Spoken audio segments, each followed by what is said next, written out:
Sa bagay ito, tayo po'y panandalian tumayo bilang pagbibigay galang sa salita ng mahal na Panginoon. Dadalhin po sa atin ating beloved ordained preacher, Danny Cuarteros. Praise the Lord.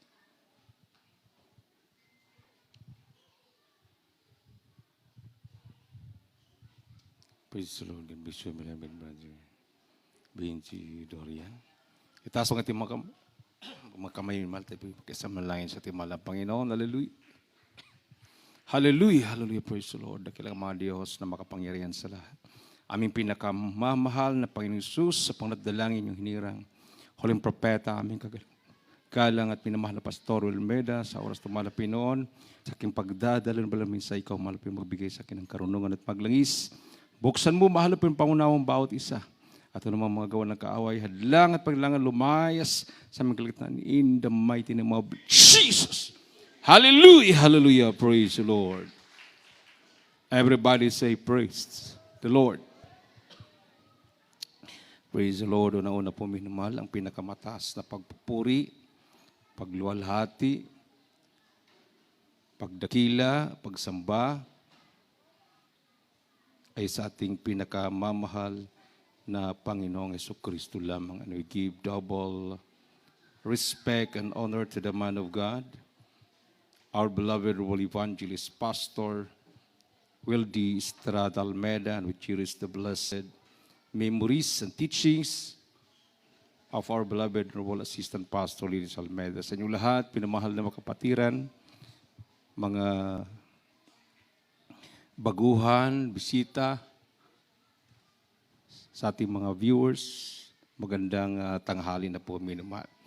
Palakpakan po natin ating mahal na Panginoon. Everybody say praise the Lord. Buksan po natin minamahal ang Luke chapter 1 verse 35. Lucas 1:35. Dito po sa Ebanghelyo ni Lucas, ang kabanata 1, ang talata po ay 35. Ganito po ang nasusulat. Ang sabi po rito, at sumagot ang anghel at sinabi sa kanya, bababa sa iyo ang Espiritu Santo at lilimliman ka ng kapangyarihan ng kataas-taasan. Kaya naman, ang banal na bagay na ipanganganak ay tatawaging anak ng Diyos. Amen. And the angel answered and said unto her, the Holy Ghost shall come upon thee, and the power of the highest shall overshadow thee. Therefore, also that holy thing which shall be born of thee shall be called the Son of God. Palapakan natin ating mahal na Panginoon, minamahal. Sa Romas 5:10, 5:10 ng Romans.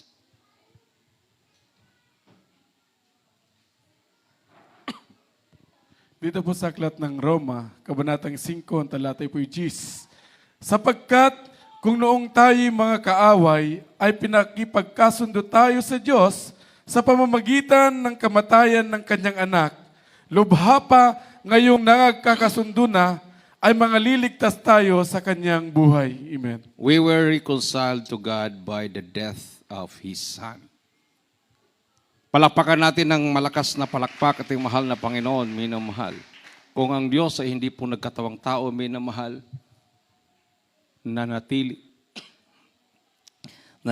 ang mga tao na walang kaligtasan. Amen. Everybody say praise the Lord. So ang tao naging kaaway ng Diyos dahil sa pagsuway ng unang tao na si Adan at saka si Eva, minamahal. So sabi ng Bible, for God so loved the world that He gave His only begotten Son, that whosoever believeth in Him should not perish, but have everlasting life. Yan po yung ating hindi nagbabagong mensahe, minamahal. Lalo na ngayon sa araw po ng Pasko, no? Araw ng kapanganakan ng mahal na Panginoon. Yung po yung dapat malaman ng tao, minamahal. So yan pong dahilan kung bakit mayroon po tayong mga crusades, mayroon tayong mga krusada, dahil gusto nating ang pag-celebrate natin sa Christmas ay hindi po nakatutok sa material na bagay. Amen. Mayroon sana tayong schedule bukas sa Sinundungan Valley. Kailang mayroong mga conflict dahil mayroon pa pong mga klase. Yung mga choir, may klase pa sila bukas. So, nahiya naman tayo na magkrusada doon na unprepared. So, ito ay nailipat. Instead na bukas, January 3, pinakaunang krusada sa taong 2022.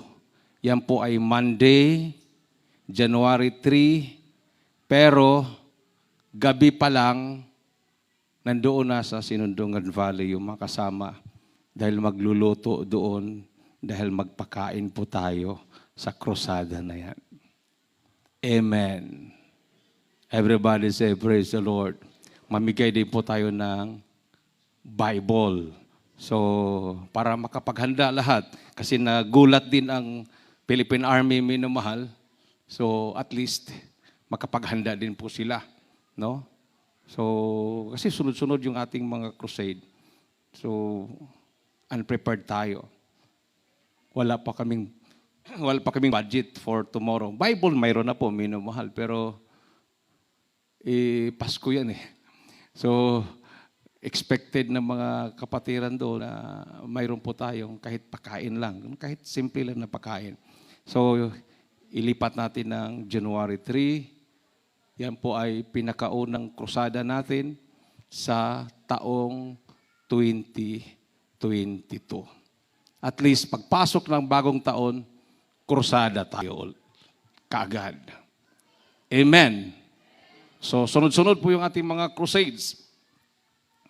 Pinaghandaan po natin yan, minamahal. So, handa na po yung ilagan. Ilagan yata pinakauna, no? Ay, yung tumawini, parang Thanksgiving na lang yun eh. Tapos na yung tumawini. So, ilagan. So, nakakagulat ang ilagan. Konti lang po sila, pero na-raise po nila yung pambayad ng venue, 13,000, sobra pa. Sila po'y nag-pledge, pinamahal. Umabot po yung pledge nila ng 50,000. Wala pa yata silang 10. Wala pang 10, no? Yung nag-pledge, umabot po sila ng 50,000. Tapos, pagkatapos ng ilagan is Santiago. By faith pang Santiago. Pero mayroon na silang venue. 8,500 ang malaki. Maganda yung venue nila. Iniisip ko nga eh. Yung unahan ng venue, yan sigurong tindahan na yan ng bikiri. Venue to, yung bikiri na yan. Checkpoint. Sabi ko, checkpoint, ang lapit, di ba? Oh, by faith talaga si Brother Bihanong. Tapos, 23, Madela, libre yung venue. Magaling din yung may-ari ng resort. Sabi niya, libre ang venue. Per head na lang. 100 pesos. Kasi kung aabot ng 100 na tao, mayroon na siyang 10,000. Eh kung aabot ng 200, mayroon na siyang 20,000. So, sabi ko, kung 10 lang kami, bahala na. 1,000 lang yung ma-collect niya. Pero alam siguro niya na marami. No? So, magaling din. So, after ng Madila, 24, 25, 26, dito sa Kawayan. Amen. Handa na bang Kawayan? Dapat hindi kayo magpahuli, minamahal. No? Tapos pagkatapos ng Kawayan, 27, San Mariano. Nakaipon na rin din yata ang San Mariano. May nag-please na rin doon. Wala na pong problema yung venue. Pagkain na lang problema. Resort din yun. Napakalawak din ang resort. Kasi mga public places, bawal pa kasi. So, mga private places, yung mga resort. Doon sa Ilagan, Girl Scout of the Philippines, quadrangle, parang plaza yon, open air. So, semi-public yung Ilagan City. Pagkatapos noon, minamahal sa 27, San Mariano, 28. Ronrono, layo na noon. 28, doon sa Nueva Vizcaya. So, hindi ko alam kung anong venue. Kapatiran, bahay ng Kapatiran. Pero libre daw maligo sa waterfalls.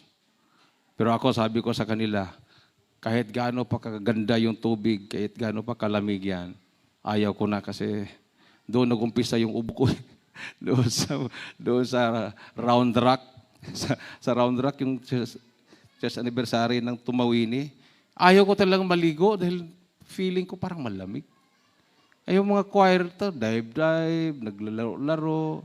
Tapos mayroon pa silang video key doon na puro mga Christian song.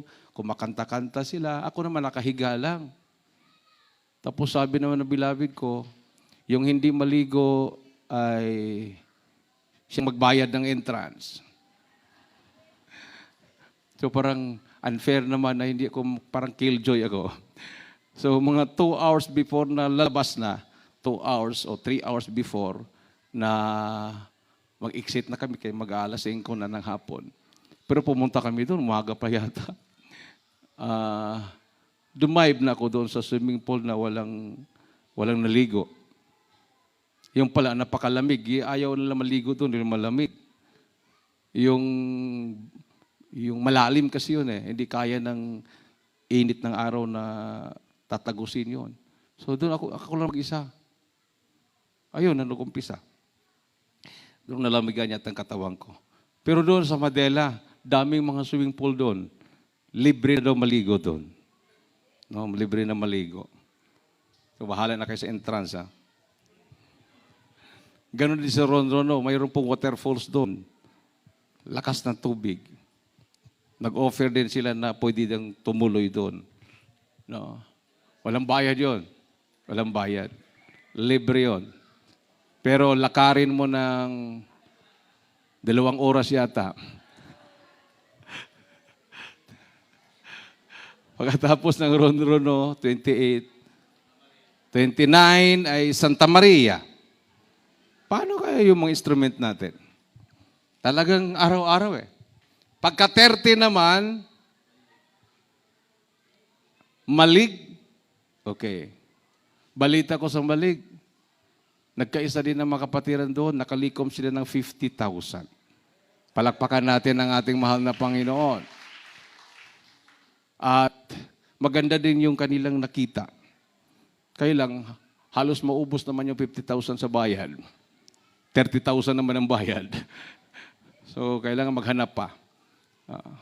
Maghanap pa doon sa yung mga mora. Tapos na yun. Malig, araw po ng Huwebes, and then 31, balik na naman tayo dito. Dito na tayo mag-New Year. 31, 1, Sabado, 2, Linggo, pagka 3, umpisa na naman tayo ng krusada, Sinundungan Valley. Sinong gustong sumama sa Sinundungan Valley? Sumigaw ng praise the Lord. Sigurado kayo?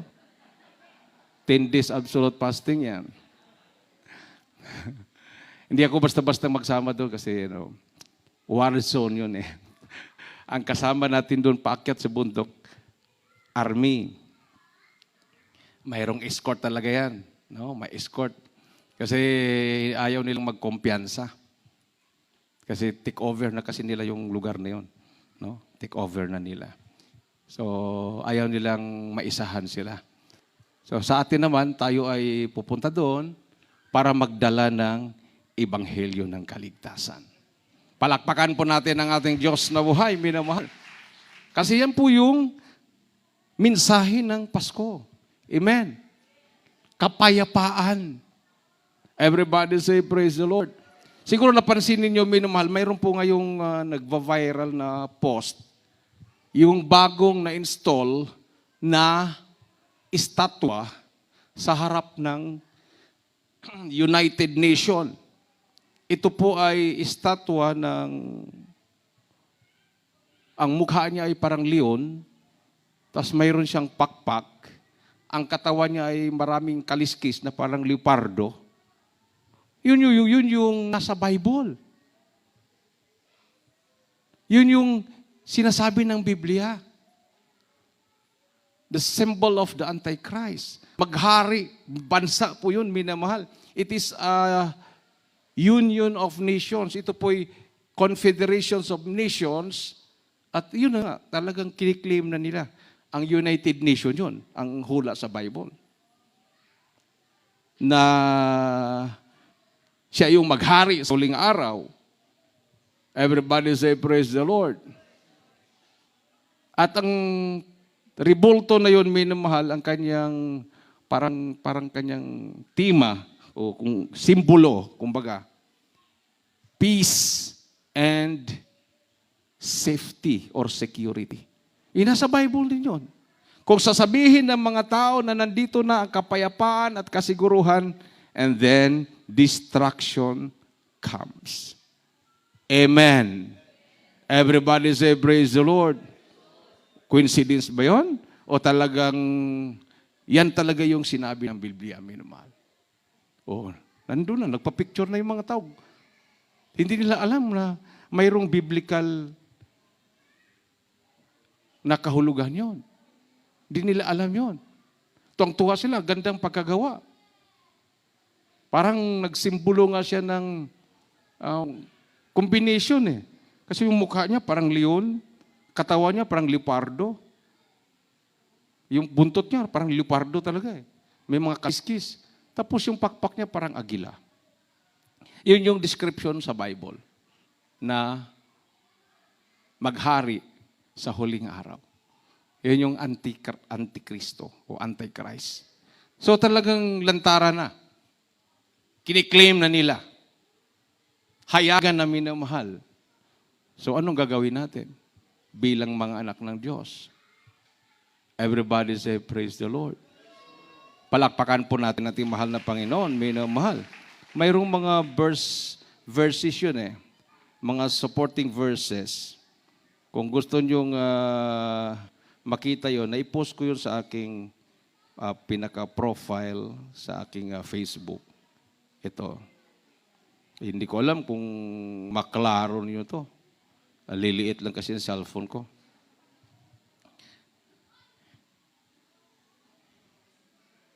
Ayan, forma niya. Oh. Klaro ba? Hindi. Ayan, yan forma niya.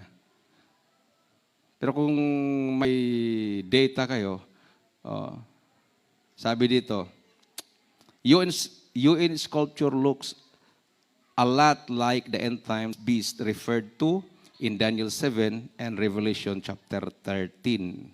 So, nag-quote siya ng verse na Daniel 7 at Revelation chapter 13. Pakihanap mo yung Daniel chapter 7, yung about dun sa leopardo na yan.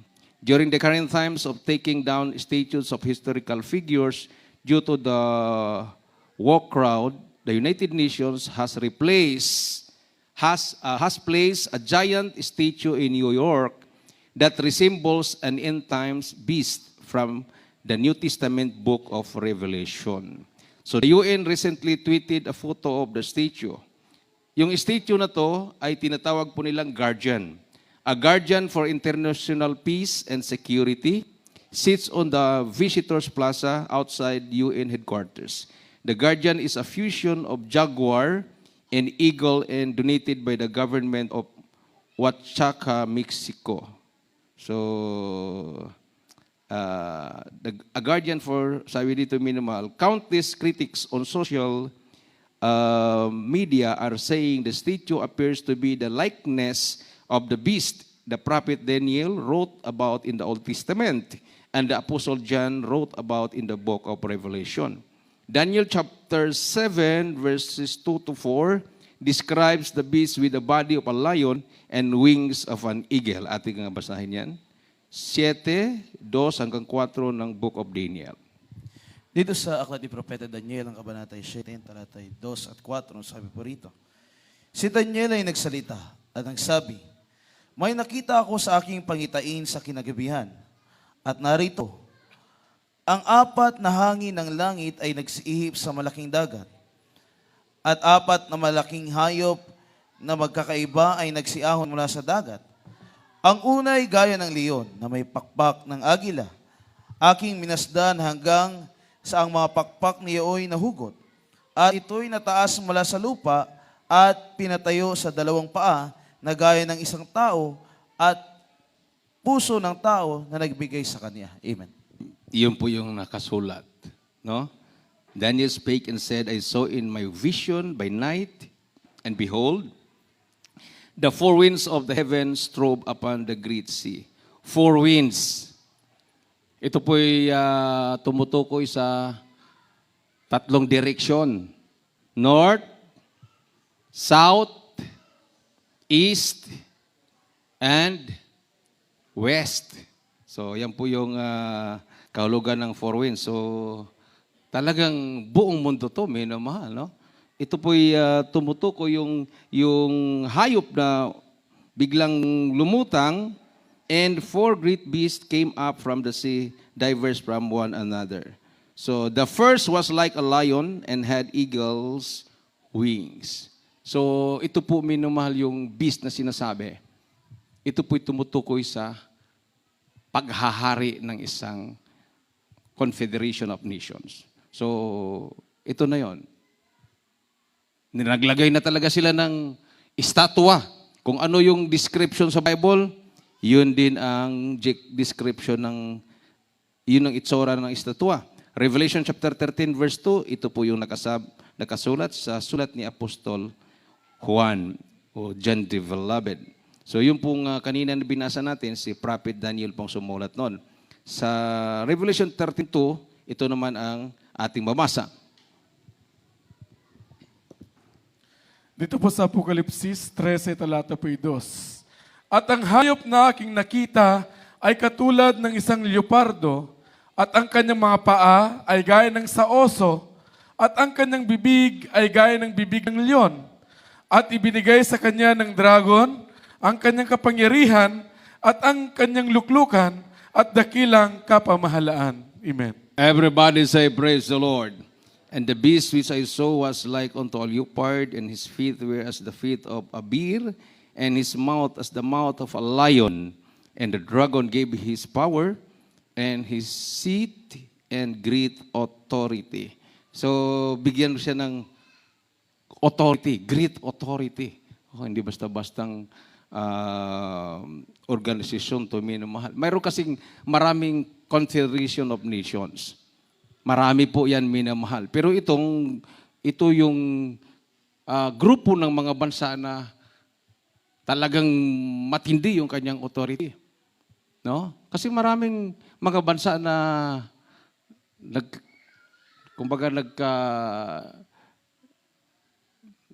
nagka-alyado, katulad ng United States of America.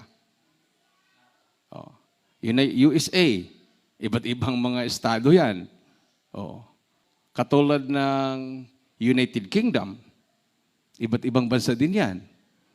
Maliban sa Great Britain, mayroon pong mga bansa na kalapit na mga bansa, kasama doon sa tinatawag na United Kingdom.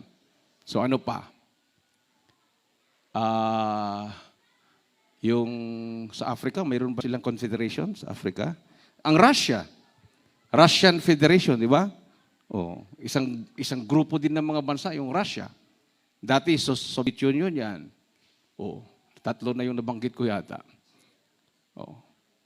So, USA, United Kingdom, malalakas yan. Russia. Yung sinabi niya, 4, di ba? Yung isa, yun yung pinakamalakas. United Nation. Amen. Halos member lahat dyan. Hindi naman lahat na bansa nagpa-member dyan. Pero halos lahat member dyan. O itong World Health Organization, saan ba siya under? Under siya ng United Nations. So sila ngayon ang nagko-control, lalo na ditong pandemic na to. Control na nila ang buong bansa. Kaya lang, sinabi ng Bible, minamahal, pag sinasabi ng mga tao o ng mundo, mayroon ng kapayapaan, there is peace and security. Unang Thessalonica 5:2-3. Ate pong basahin. Tandaan po natin yan. Ang nangyayari po sa ating kapiligiran ay hindi po yan coincidence. Yan po ay biblical lahat. Biblical lahat. Amen. Hindi po tayo pwedeng sabihin, Lord, ihinto mo na yan. Mahal na Panginoon, huwag mong pahintulutan na may tatakan. Kung hindi pahintulutan, di ibig sabihin kasinungalingan ng Bible. Mangyayari at mangyayari talaga yan. Darating at darating yan.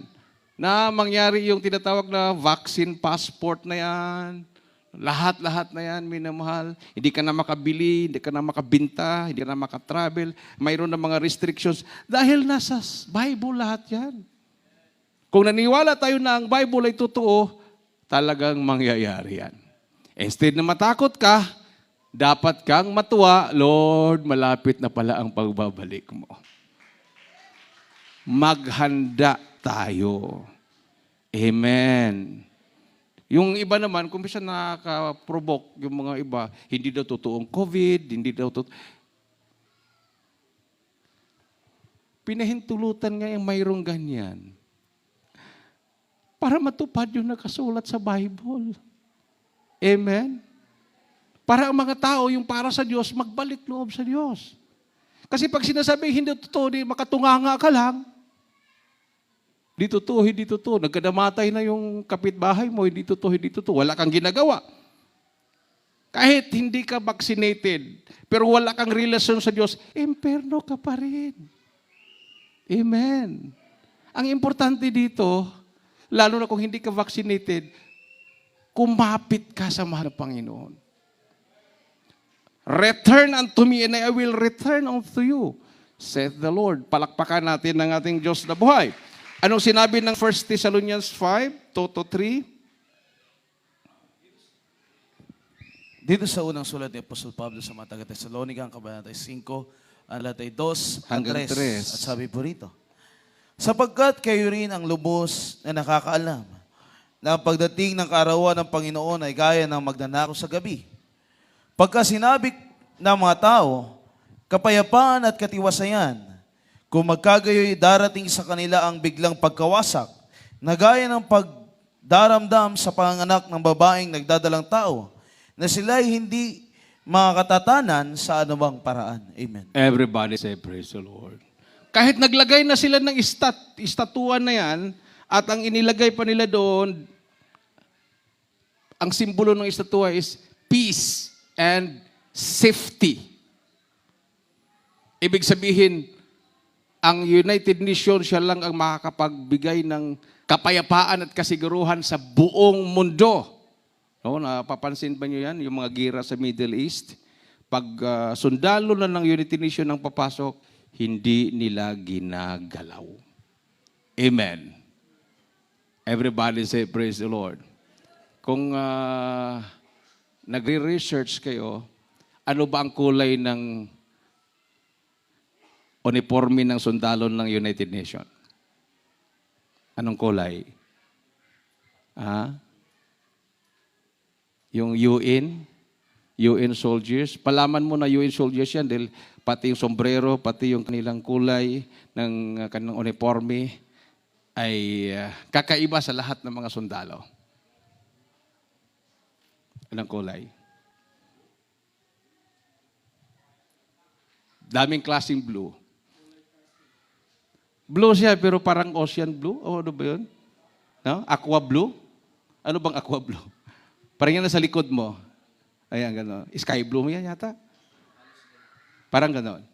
Pero hindi siya digital. Talagang plain lang siya. Pati yung sombrero niya. Kahit saan yan, kahit pag makita na UN soldiers ang pumasok, hindi nila gilagalaw yan. So, na-imbid na sa isip ng tao, ang United Nations, soldiers ay sundalo ng kapayapaan dahil hindi sila nakipagira, hindi sila ginagalaw. Talagang maneuver na lahat yan, minamahal. Nasa Bible kasi yan eh. So, sila yung, kumbaga, magpo-front na sila ay sundalo ng kapayapaan. So, ito na nga sinabi dito. Pag sinasabi nila, there is peace and safety, well, they are saying peace and safety, then destruction will come upon them suddenly. Amen. Like labor pains upon a woman with child, and they will not escape. So hindi natin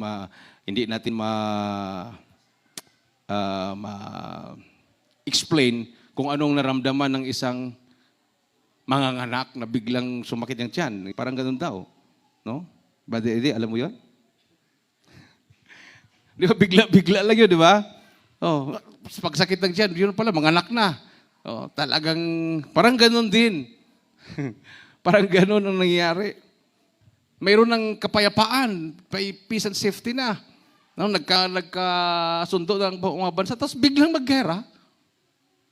O di ba? O ngayon, sabi nung China ba yun? UK, sabi na ng UK. Pag magkamali ang Russia na lulusubin ang Ukraine, yung bansang, dati yata sakop nila yan, na sa Soviet Union dati, ngayon ay separated na. Pag lusubin ng Russia, magkamali sila. Talagang makagera. Dito naman sa atin, pag ang kinin ng China talagang magdeklara na talaga sila, magpadala sila ng military diyan sa West Philippine Sea na sinasabi, South China Sea, ay talagang mag-intervene ng Amerika, gera na naman. So, meron palang nakaabang eh. Nakaabang lahat. No? So, wala talagang tinututoong kapayapaan. Talagang magkagera talaga. Everybody say, praise the Lord.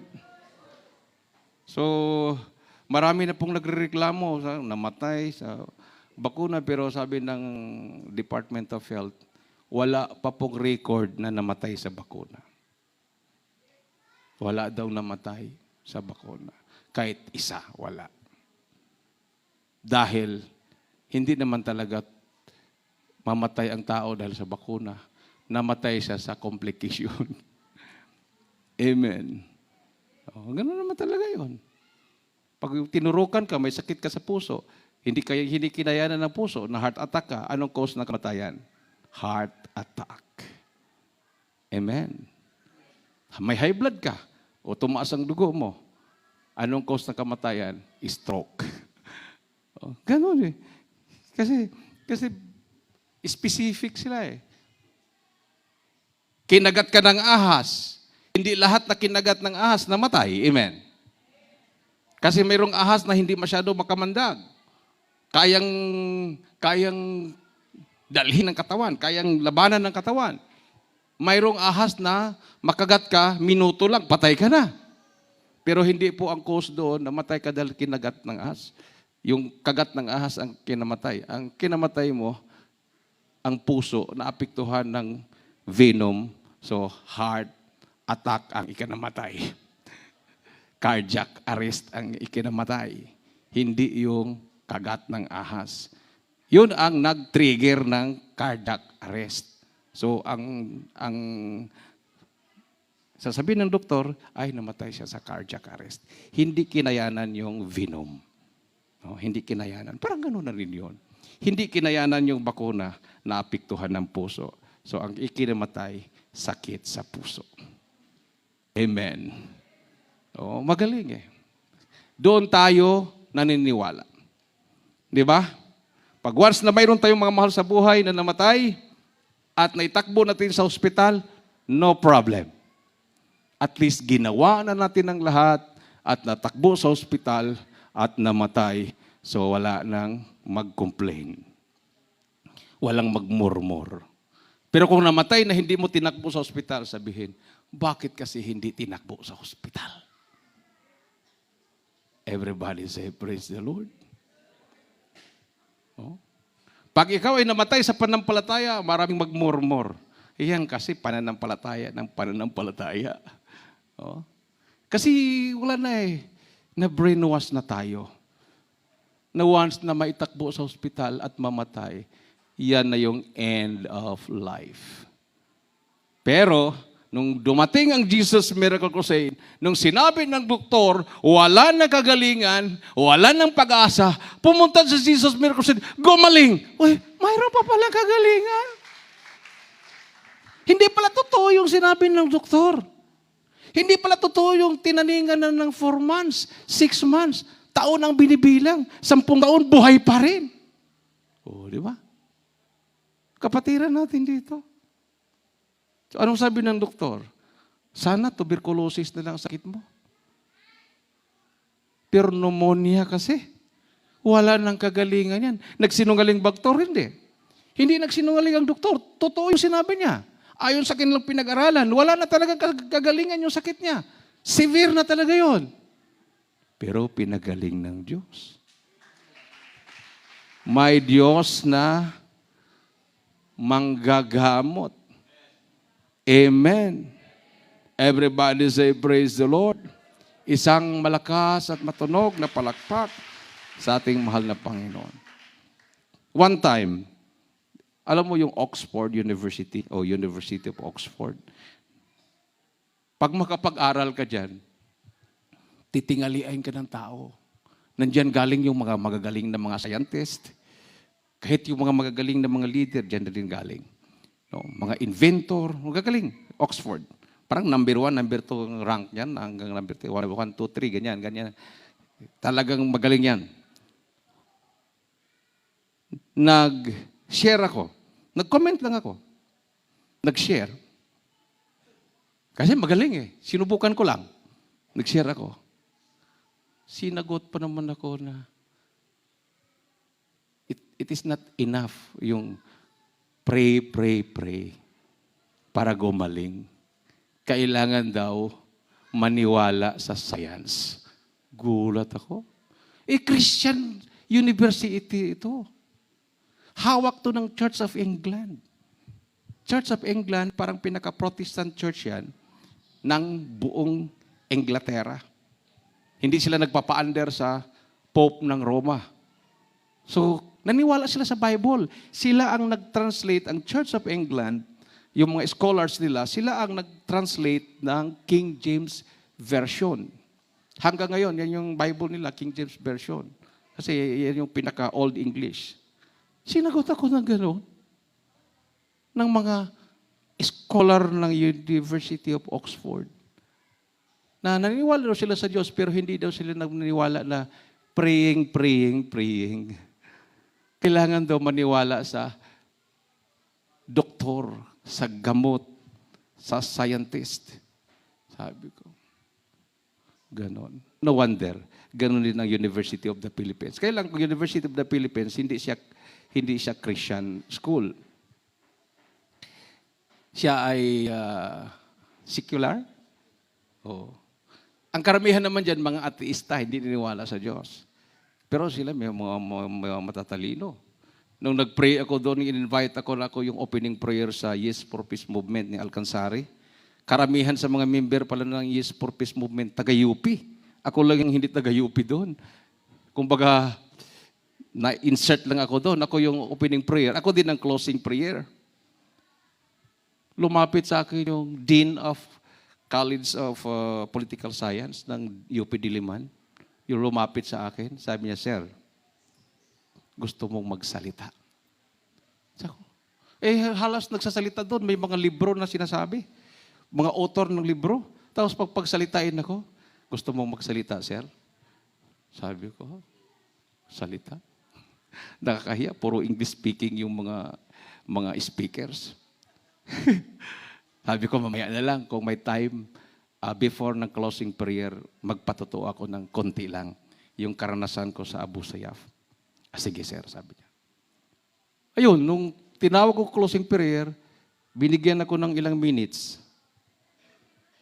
Di pinatutuo ko yung Abu Sayyaf, pinatutuo ko yung pagpasok sa kampo ni Kabutsoy sa New People's Army sa San Fernando Bukidnon. Tapos, pagkatapos ng closing prayer, pagbaba ko, inabangan ako ng mga umattend. Lalo na yung chairman ng Commission on Human Rights, si Gascon. Sabi ni Gascon sa akin yung namatay na yon, yung may bigote. UP graduate din siya. Sabi niya, nakaakyat ka talaga doon. Pinakita ko yung aking iPad. Oh, yan, si Butsoy. Mabait yan. Sabi niya, mabait yan. Nakausap ko yan. Sabi niya, huwag mo siyang bitawan. Sabi ni Gascon sa akin, Commission on Human Rights, huwag mo siyang bitawan. Kawawa siya. Kasi nakausap ko yan, commander na yan, mabait yan. Sabi niya. At saka ako, nandito ako sa Commission on Human Rights. Nakiusap sa akin ang mga former kong mga kasama na aktivista. Kasi Kabatang Kabayan member daw siya at saka LFS. Nagrarally sila, humihiga daw sila sa kalsada. Sabi niya sa akin, sabi niya, nakikiusap sila sa akin na huwag ko daw silang talikuran na nandiyan ako sa Commission on Human Rights. So hindi ako makagalaw-galaw masyado dahil naipit ako sabi niya, naipit ako. Pero maganda yung mission mo. Maganda yung mission mo, sabi niya sa akin. Maganda yung ginagawa ninyo. Talagang ipagpatuloy mo yan. Marami talagang gusto ng magbago na. Palakpakan natin ang ating mahal na Panginoon. Everybody say, praise the Lord. Yung mga nagli-lecture sila, mga theory. Wala sila. Parang sinagot ko lahat. Anuhin mo naman yung theory na yan kung hindi ka talaga actual ang pupunta doon. Amen. Katulad kay Mala Pastor, pinuntahan talaga niyang kampo ng Abu Sayyaf. Nakita niya ang sitwasyon doon. At nakumberte niya ang mga Abu Sayyaf. Kaya lang, sabi ng mga Abu Sayyaf, pag totally sila, nasasama sa atin, pupugutan sila ng ulo ng kanilang mga komander. Kawawa sila. Amen. Kasi mga terorista sila Mayroon silang sinumpaan. Pag sila'y tatalikod, sila ay papatayin. Kung hindi man silang mapatay, pamilya nila. So, kailangan talaga ang ebanghelyo ng mahal na Panginoon. Amen. Nung sumakay ko ng barko, after nung bumaba kami sa Talipaw, galing ako ng Manila noon, sumakay ko ng barko. Pampunta ng Cebu. Akit ako sa pinaka-roof deck. Malaking barko yun yung mga tugo.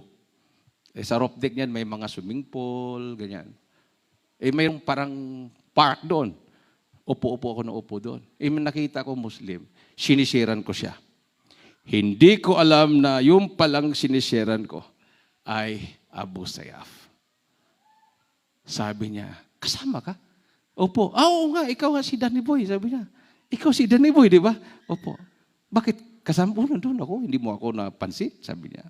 Alam mo, sabi niya sa akin, totoo ang sinabi ni Evangelist Almeida, yung pastor niyo. Hindi matitigil ang patayan, hindi matitigil ang gera pag hindi magbabago ang puso ng tao. Siya mismo, Muslim siya. Ito lang daw ang solusyon.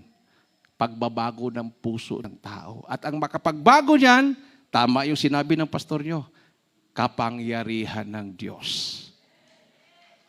Kapangyarihan ng Diyos. Sumapalad tayo. Nandito tayo sa tunay na gawain ng mahal na Panginoon. Dala-dala natin ang totoong ebanghelyo at huwag tayong matakot. Malapit na ang pagbabalik ng ating mahal na Panginoon. Amen. Everybody say, praise the Lord. Inggit na inggit yung iba sa atin. Bakit hindi sila? Marami pong mga pastor na naniniwala sa Jesus Miracle Crusade. Pero, pride lang po ang pumipigil.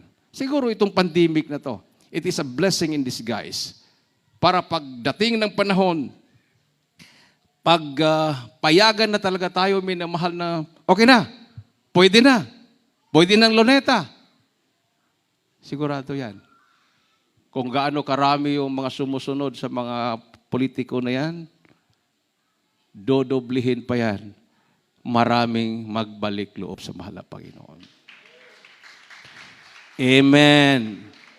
Lalo na kung maramdaman na nilang effect ng bakuna. No? Kasi mayroong tinatawag na first dose. Ano po yung pangalawa? Second dose. Pangatlo. Ha? Booster. Pangapat. Ha? Ay, sabihin na natin. First dose, second dose, third dose, and ano? Fourth dose? Hindi. Overdose.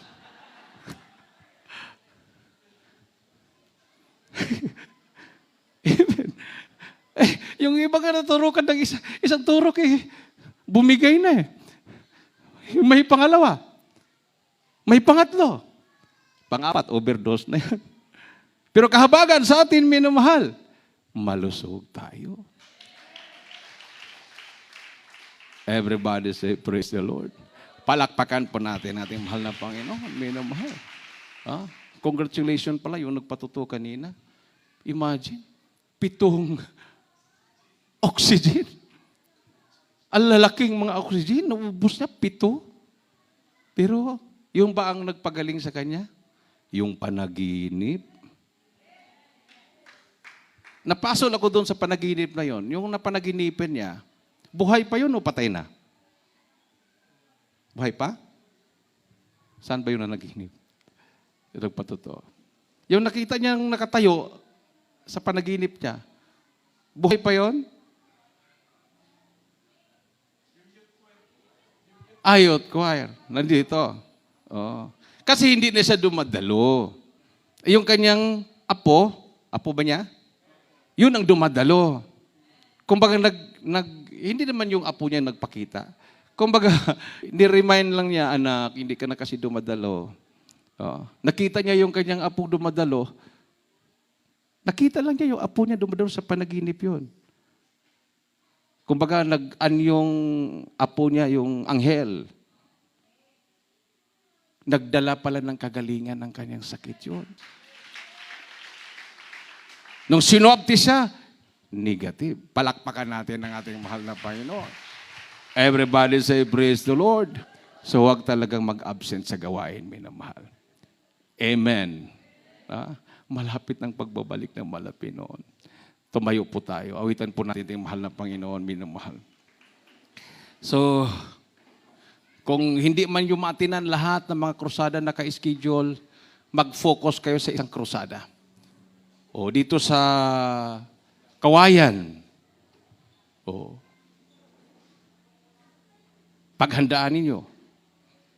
Kasi iba naman ang paghahanda ng mga kapatid sa Malig. Santiago, naghahanda din sila doon. Kumbaga, yan yung ating revival crusade. Kailangan nating i-revive ang mga kapatiran. Iba't iba na po yung pumapasok sa kanila pong mga isip. Naapektuhan na yung kanilang paglilingkod. Pero kung nakikita nila tayo ay nagkukursada, tayo ay lumalaban sa ating pananampalataya, hindi na po issue ngayon kung marami o kukunti. Paramihan lang ngayon Amen. O di ba yung mga caravan na yan, yung mga rally-rally na yan, siksikan yung mga tao. Zero COVID naman. Zero COVID. Ano bang power ng mga kandidato na yon? Tayo, may power galing sa mahal na Panginoon.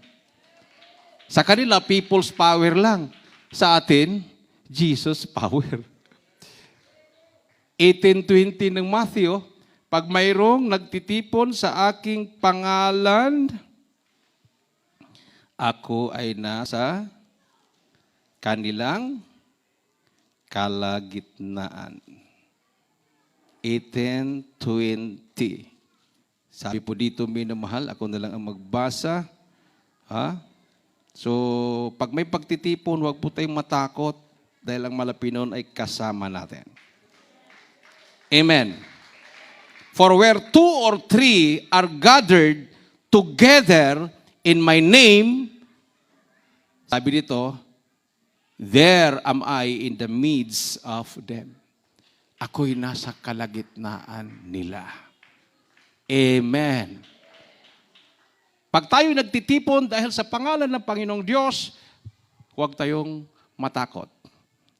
Nandiyan ang kapangyarihan ng Malapinon dahil siya ay nasa ating kalagitnaan. Palakpakan natin ang ating mahal na Panginoon. Everybody say, praise the Lord. Hallelujah. Awitan po natin ang ating Diyos na buhay minamahal. Totoo ang Diyos natin. Buhay at makapangyarihan.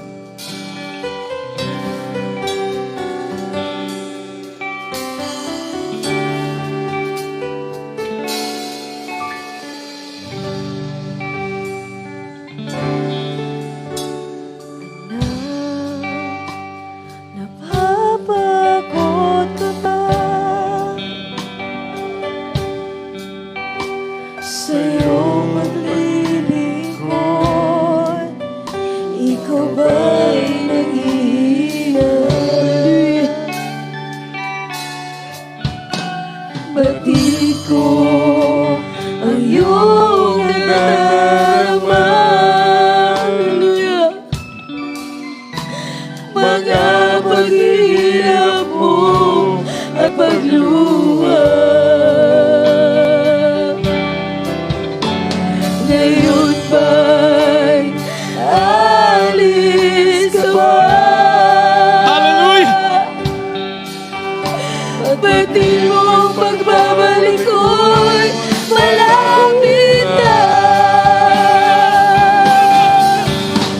Anak sa akin ay lumapit ka. At sa bisig ko ika'y mamahinga. Ulo mo'y hilig sa aking titig. Titig ng puso ko'y iyong maririnig. Anak, labis kitang iniibig. Praise the Lord. Nasa ating kalagitnaan ng presensya ng mahal na Panginoon. Minamahal. Hallelujah. Hallelujah. Anak, napapagod ka ba sa iyong paglilingkod? Ikaw ba'y nanghihina? Batid ko ang iyong nadarama. Mga paghirap mo at pagluha. Ngayon ba'y alis ka ba? Batid mo ang pagbabalik ko'y malapit na. Anak sa akin ay lumapit ka. At sa bisig ko ika'y mamahinga. Ulo ko'y hilig sa akin. Titig ng puso ko'y iyong maririnig. Anak, labis kitang iniibig. Anak sa akin ay lumapit ka. At sa bisig ko ika'y mamahinga. Ulo mo'y hilig sa aking titig. Titig ng puso ko'y iyong maririnig. Anak, labis kitang iniibig. Anak sa akin ay lumapit ka. At sa bisig ko ika'y mamahinga. Ulo mo'y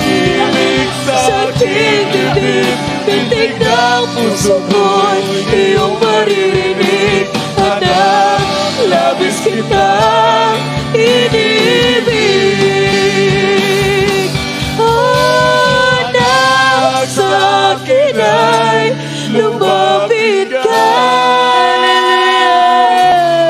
At sa isip ko, ika'y mamahiya. Ulo mo'y ibig sa aking dibdib, titig ng puso ko'y iyong maririnig. Anak, labis kita inibig. Anak, sa akin ay lumapit ka. At sa bisig ko ika'y mamahiya. Ulo mo'y hilig sa aking dibdib, titig ng puso ko'y iyong maririnig. Anak, labis kita inibig. Anak, labis kita inibig. Anak, labis kita inibig. Praise the Lord. Hallelujah, hallelujah. Praise the Lord. Praise the Lord, hallelujah. Para po sa mga baguhan minamahal, ating pong mga viewers, mayroon pong 4 na reglamento ang kaligtasan. Una-una ang pananampalataya na makamtan sa pakikinig at pakikinig sa salita ng Diyos. Pangalawa, pagsisisi. Pangatlo, bautismo sa tubig sa pangalan ng Jesus. At ang pang-4, bautismo sa Espiritu Santo. Diyos nang gagawa. Hallelujah. Sa lahat ng mga baguhan, hallelujah, sumuga sa panalangin ito, minamahal, bagitin pinyo taos puso. Mahal na Panginoon Jesus, maraming salamat sa Ebanghelyo ng Kaligtasan na aking napakinggan sa oras to. Mahal na patawarin mo ako sa lahat na aking nagawang kasalanan. Ako po ito sa pusong nagsisisi. Tinatanggap kita na aking personal na tagapagligtas. Panginoon, Diyos at Hari ng aking buhay. Pumasok ka sa aking puso. Isulat mo aking pangalan. Sa aklat ng buhay, sa aklat ng ligtas mo ako sa pumamahal sa buhay. Sa iyong dakilang pangalan. In the mighty name of Jesus, I pray. Amen and amen. Praise the Lord. Dakilang mga Diyos na magabang sila sa lahat at tumanggap sa malapinon. Bilang Panginoon tagapagligtas ng mga buhay, patawan mo sila malapinon. Gawin mo silang tunay na Kristiyano. Isulat mo ilang mga pangalan sa aklat ng buhay, sa aklat ng ligtas mo sila malapinon. Sampungin mga malasbay. In the name of Jesus, I pray. Amen. Praise the Lord. Ilagay po yung kanang kamay sa ulo. Kaliwang kamay sa parte ng katawan na may karamdaman. Tayo po yung mag-isang manalangin. Hallelujah. Dakilang Ama Diyos na makapangyarihan sa lahat. Pinakamamahal na Panginoong Isus. Minsan pa humingi po kami ng kapatawaran. Sama kami nagkasala, nagkulang, nagkamali, makahinang na pagbigyan. Mahal na Panginoon, patawarin mo bawat sa malapinon. Ano pong makaramdamang taglay ang bawat sa malapinon. Sa panunod dalangin na may kagalang-galang minamahal na Pastor Willie Salmeida, sa panalangin ng kanyang minamahal na manak. Sama-sama po namin sinasaway sa yung dakilang pangalan in the name of Jesus. Cast out demons of COVID-19, heart disease, diabetes, demons of sickness and disease, cancer. Cast out in the name of Jesus. Primary soul vices, cast out in the name of Jesus. In Jesus, demons of poverty, cast out sickness, be healed. In Jesus' name. In Jesus' name. Praise the Lord. Hallelujah. Praise the Lord. Hallelujah. Tumayo po tayong lahat bilang pasalamat sa ating Diyos na buhay. Itaas po ang ating mga kamay and let us jump 3 times and shout, Hallelujah. Praise the Lord. 3 times. Hallelujah. Praise the Lord. Hallelujah. Hallelujah. Praise the Lord. Everybody say, praise the Lord. Praise the Lord. Tayo po'y dumako na po sa ating